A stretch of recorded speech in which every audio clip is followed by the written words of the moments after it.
Odes by Stefan George to Carl August Klein, the trusted and true since the days of our youth. Inscription: Before the spring this song was tuned between the white wall and the river edged with green. This year I bring my dream in gold and blue to all my people's sons, the young, the new. Initiation. The river calls, where stately reeds unfurl their slender flags in gentle wind and hedge, the tender throng of ripples in their swirl, of eagerness to bathe the mossy ledge. Pause in your frantic vehemence immersed in vigorous primeval scent unscored by thought, with every alien breath dispersed, fix your divining eyes upon a ward. Do you discern the faint and rhythmic veer of leaves, the glow of glassy water's lance, the fragile wall of mist? And do you hear the song the elves are singing to their dance? The branches proffer in their angled frames star cities in the regions of the blest. The flight of time erases wonted names, and here and now are images at best. This is the hour. Down the goddess gleams, her gauzy veils the color of the moon. Her lids are lowered by the weight of dreams. She leans to you and offers you her boon. Her mouth is trembling closer to your cheeks. So pure you seem to her, so ripe for bliss, that now she does not shun your hand which seeks to turn her lips to yours and to your kiss. In the park. The fountains rise as rubies, fall in pearls, which every lavish jet bestows upon a carpet knit of green and silken curls, where they disperse as soon as they are sown. The poet, whom the birds serenely face, in wide and shadowed arches dreams alone, who saw the dawning of that day of grace, intensely knows, in strains of sweetness wound, how flesh to flesh is groping for embrace. The poet also hears the lure of sound, and yet today he must not yield to spells, because his speech with spirits holds him bound. His hand must goad the pen, though it rebels. Invitation. Let us leave pavements and grime. How dear your offer sounded, there, where more light and elate thought and breath seem to chime, we shall enjoy the flower and resurrection fet. Gaily I fled from the rough clatter and tortuous maze, though I knew only love, newly from heaven blazed, pledges salvation below, an undying glow. Feeling at ease as a child, you bear me with laughing glance, who closely cling to your side. Does not the vista entrance? How dawn shimmers glint and breathe where shining villas wreathe. Look, to the very peak, where through clefts in the stone little pine trees leap, orchards tower in ranks, flashing waters flow beneath on fragrant banks. Uphill without stopping we go. Follow, you mockingly call. Here at the summit I pause. Downward again to the shore, swiftly. Branches of haws lend us their wings of snow. Now for a while let us rest. Dew on the grass in haste. On we go, side by side. You drove my anguish away, though feeling was never at tide, in hours of jubilant play. Afternoon. Smolder of sun rays guttering downward, down from the cloudless cupola of heaven. Smolder of sun rays in flashing assault. The limpid southern air in noonday silence, tumult of throngs has died before the palace, died on flagstones glutted with radiance, the soundless rampart and desolate terrace, the walls in long battalions blindly loom, like ovens of fire with fuel of victims in the square of the courtyard, flanked by pillars.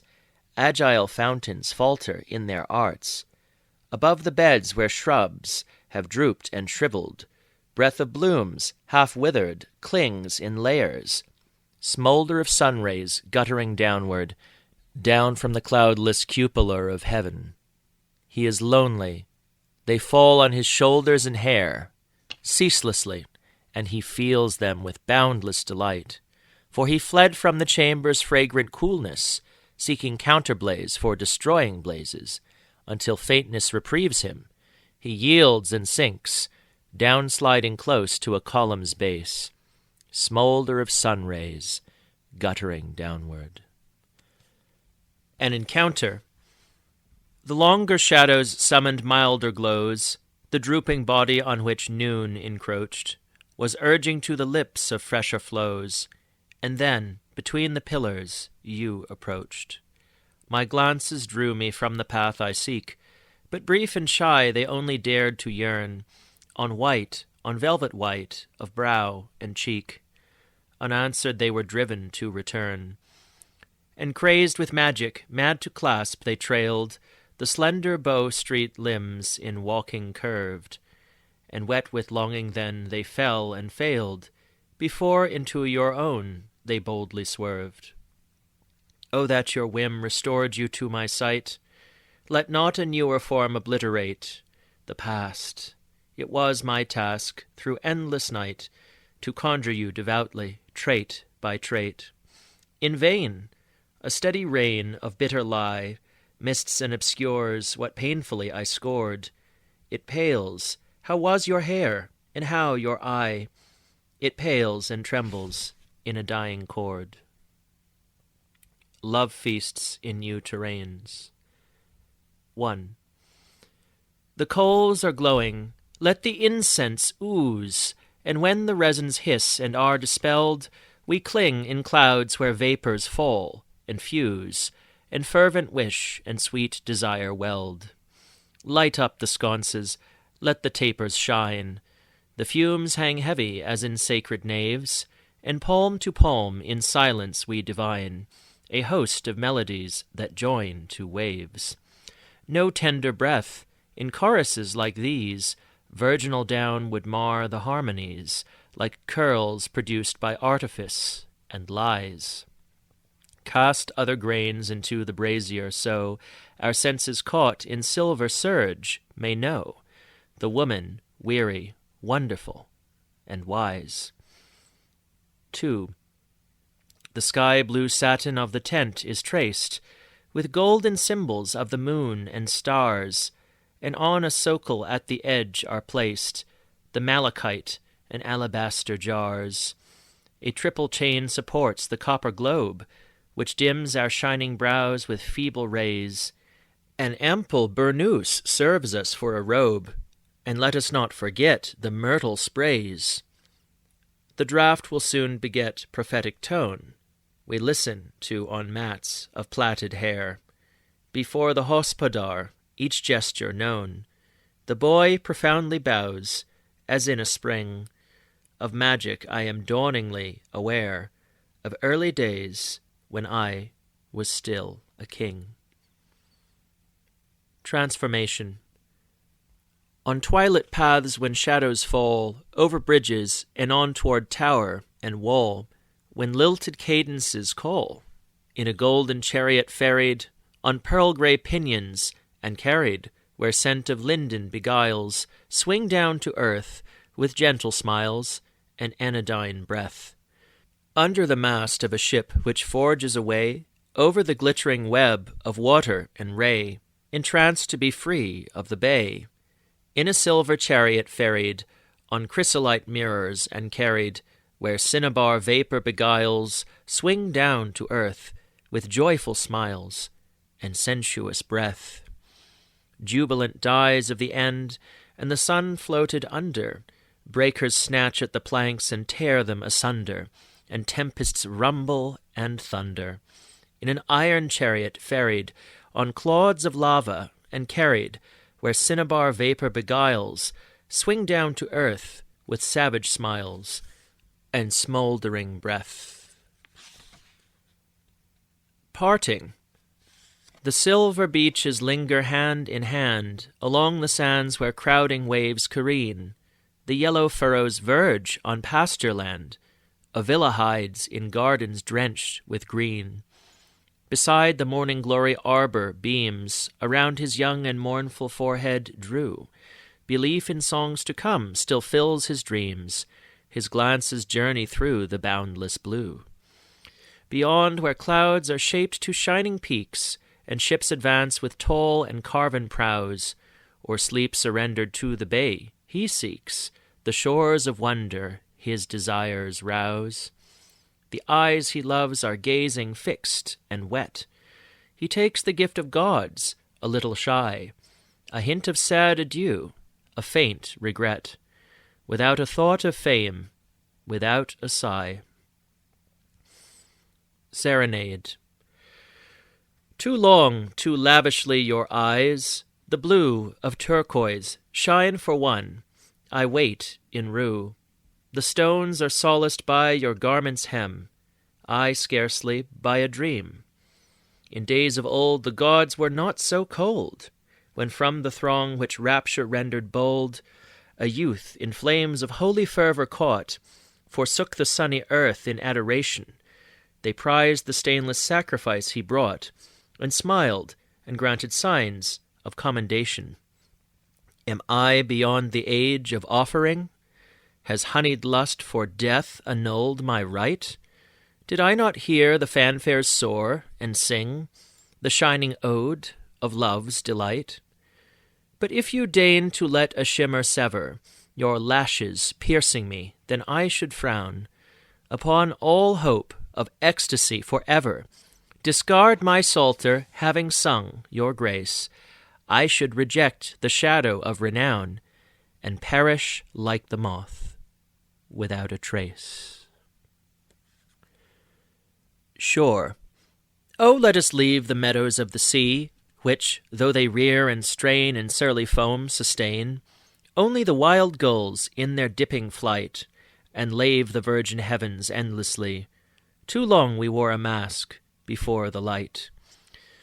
To emerald ponds with marsh and flowered trail, where grass and vines and leaves are rocked in tangled sheaves, to shrines eternal evening sanctified, the swans which from a distant inlet sail, in secret sheathed, our escort to the bride. Delight has snatched us from the fallow fjords, where your lips are aglow, exotic petals flow, and when like drifts of bloom your body sways, then all the stems begin to surge in chords, and turn to aloe, tea, and laurel sprays.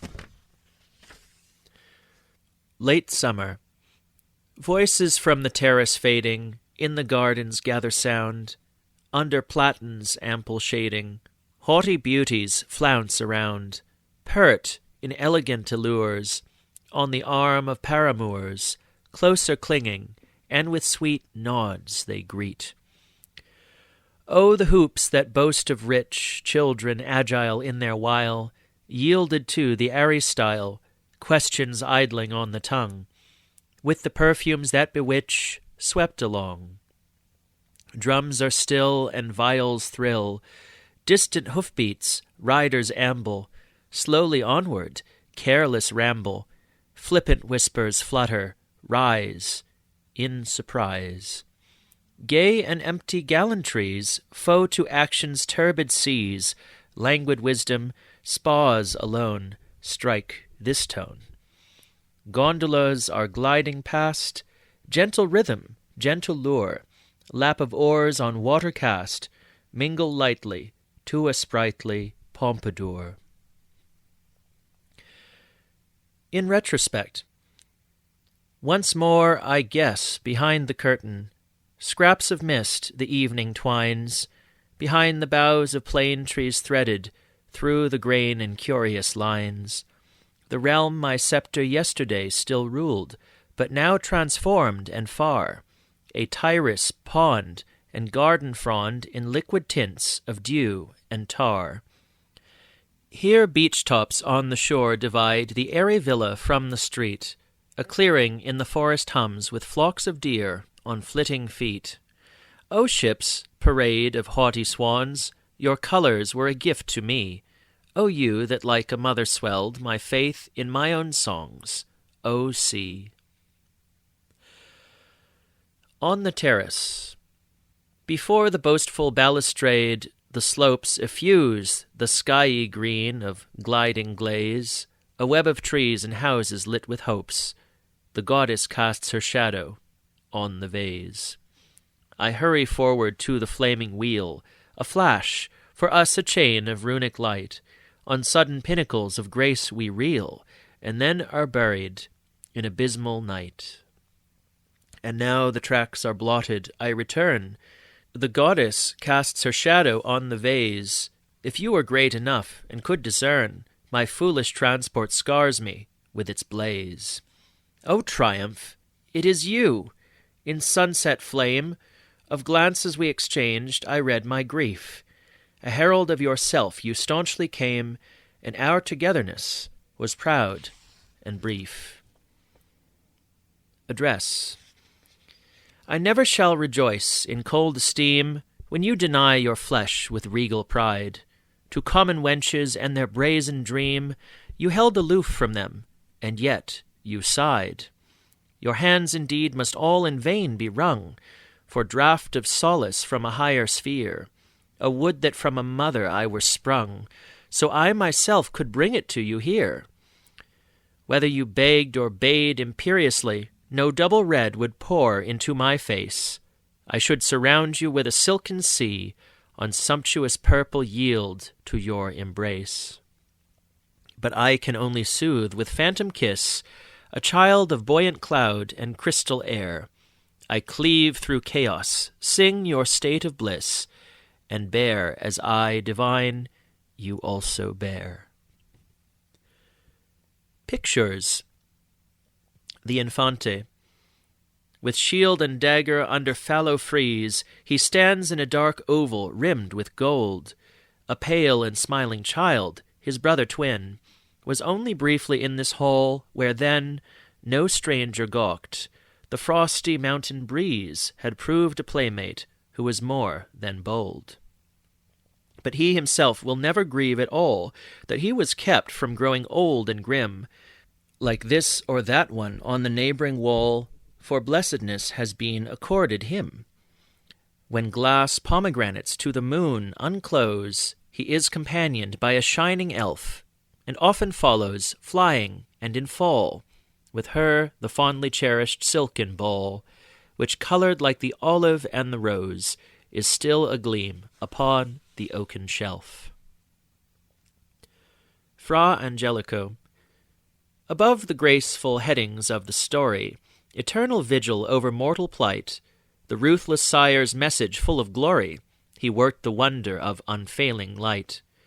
The gold from holy chalices he took, for yellow hair the stalks of ripened wheat, the blue from women washing at the brook, the pink from children colouring with slate. The Lord in majesty's untarnished rays, beside him gentle singers of his praise, and victors over Gorgons, friends of graces. The bride with calm and childish bosom faces, him meek, yet radiant as he reaches down to set on her the first, the fairest crown. The gardens close. Early evening blurs the lawns, a cold drizzle dims the pond to graze, and Diana's and Apollo's fold radiant limbs in films of haze. Faded leaves are whirling toward the tombs, dahlias, gillyflowers, roses, forced into a symphony of fumes, yearn for sleep in downy mosses. Through the gate the burning moons have fled. What you hoped for, does it stand? Can you still believe in what they said, pilgrim, with your staff in hand?